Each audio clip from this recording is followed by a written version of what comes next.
পবিত্র মাহে রমজানের মাগফিরাতের শেষ রোজাটা রেখে আল্লাহ আমরা জমার সালাত আদায় করে তোমার জমিনের উপরে দাঁড়িয়ে আসমানের নিচে যাদের জন্য হাত তুলেছি তারা তো আমাদের মুসলিম ভাই বোন।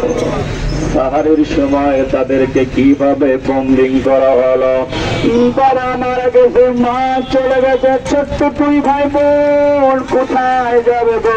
তোমার দরবারে হাত উঠে করে তারা বলতেছে, রব্বি কারিম আল্লাহ তুমি ছাড়া তো তাদের দেখার কেউ নাই।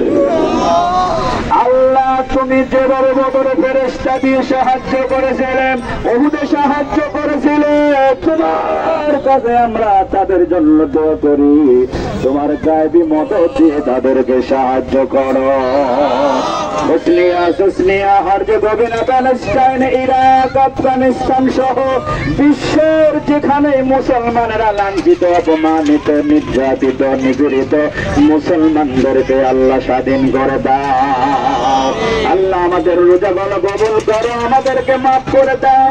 সামান্যটুকু প্রতিবাদ আমরা করলাম, তুমি কবুল আর মঞ্জুর করে নিয়ে আল্লাহ গাজার মুসলমানদের উপরে তোমার রহমতের চাদর দিয়ে আল্লাহ ঢেকে দাও।